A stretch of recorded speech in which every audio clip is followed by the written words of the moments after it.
As the anniversary approaches, it creates all sorts of mixed feelings for people. Why is this? Why does it create such intense feelings? Anniversaries are a very important part of our fabric of everyday life in our communities because we mark all sorts of events with anniversaries every year. The year is our cycle. It's our cycle of time. So anniversaries register the passing of time. They mark the passing of time. Therefore, they're a very important part of creating a sense of history. We've lived through something. We've moved on. It's in the past. We're looking to the future. This is anchored by anniversaries as those markers. This is shown by how difficult it is for people sometimes to grasp that it's 1 year already, 2 years, 3 years, showing that they're really needing help to feel that this event is in the past because it's still so present. Putting things into the past allows the present to be what it is without being loaded down with those past events. The tragedies, the bushfires, the losses, the disruptions, the spoiled opportunities. And therefore, allowing the present to be what it is a basis for us to recover, actually make good the losses, rebuild, to remodel, to adjust to the events that have happened. And this is the essence of recovery. So anniversaries have a very central part to recovery. There are two ways in which this happens. The first is anniversaries help us anchor the moments in time where we can measure things from. We did this in the first year, we did this in the second year. And this is how we make history. We look at how things lead from one event to another. You could say that aspect of narratives and histories is a very important dimension of anniversaries. We don't tell a story always in the anniversary, but we mark it, we indicate it. We've a lot to fill in between the points. But the second way in which anniversaries are important for recovery is that they're an opportunity for rituals and the expression of symbols. There's a certain layer to our mind and our experience, our community, which responds to symbols and rituals. They go deep into us. And often it's the penetrating into this deeper layer of ourselves that really helps us to feel something has really happened and we've really been through it and come out the other side and we've moved on. We all know that feeling of finding it so hard to make something real, whether it be a bereavement perhaps, or even just a big change. That feeling when you kind of find yourself in the habitual way of thinking about things before this event happened. And when it's really anchored in that deeper layer, there's no question of that. We know it's an intimate part of our lives.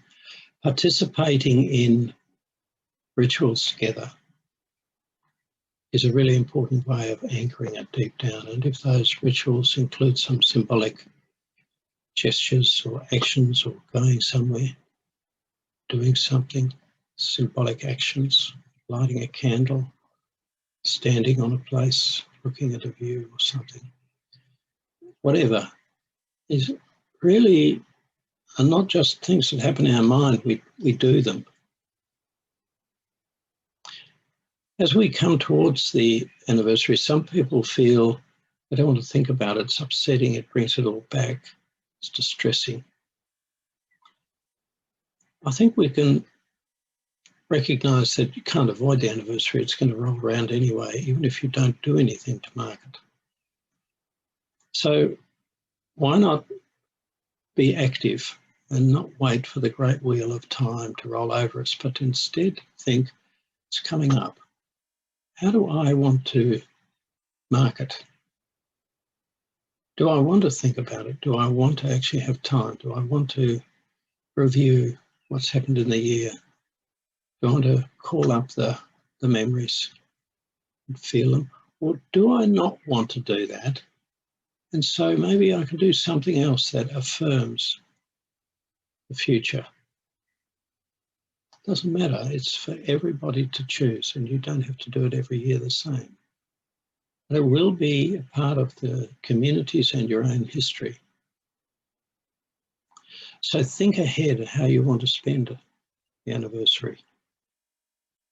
Ask yourself, might be a hard time, who do you want to be there with you? Who will actually support you? Don't hesitate to ask friends, family, neighbours. You don't have to do it alone if you don't want to. You may want to, but if you don't, you can do it together and support each other. So think about that. Think about the situation of the anniversary. Do you want to have a barbecue? Do you want to go somewhere and sit quietly on a rock? What's important for you to express about this moment? That's the important thing. For you, your family. And maybe it's so good to talk together about how do you want to spend that day or that time. And for people to think back and think forward into the present. And all of that helps us to settle it down and put it into us so that it becomes part of our story and our history. It tells us who we are. It always makes us stronger. Be prepared for there to be some emotion. You know, so often we go through really difficult times.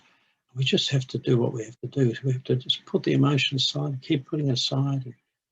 If you lost a lot of stuff in the house and stock and farm and whatever, it's just so much to do and there's hardly time to think. It will be natural for emotion to come up. But if you're in a supported environment and you're doing something that you've thought about and you've decided you want to do, that you are expressing your values and your feelings, then often we can feel that the emotion we express at that time is comforting somehow. It's about making it real. Emotion allows us to loosen the hold of an experience on us. Loosen it up, move it along a bit. See emotions as a very therapeutic process. And with the symbols and gestures, allowing us to do something often moves us from that passive state where we just feel things and so on into an active state. We're going to do something, plant a tree or, I don't know, do something or light a candle, the simplest little rituals. Be an active person doing something to mark something with meaning that you've put there. Take control because the anniversary will come. Use it as part of your recovery. Harness it. Make it a celebration of survival as much as a remembering of something sad. Survival is part of the loss. Everything that's lost, if we're here, we survived, and that's a story to be celebrated. And the more we can do that as a community together, and I've been to many anniversaries of different sorts, they're always very deeply felt. And you look around, you see lots of people, tears in their eyes or arms around each other or whatever. And this sense of being together in this gives a feeling of being bigger and more substantial, being as big and substantial as the community that I'm part of. And that really means that my own survival is much more secure and confident. This feeling of being part of a group. And so that will require reaching out and possibly going to some meetings, making some suggestions, talking together. It all takes a little bit of courage. But I think people say it makes a big difference to the next year. They've been able to have a successful anniversary.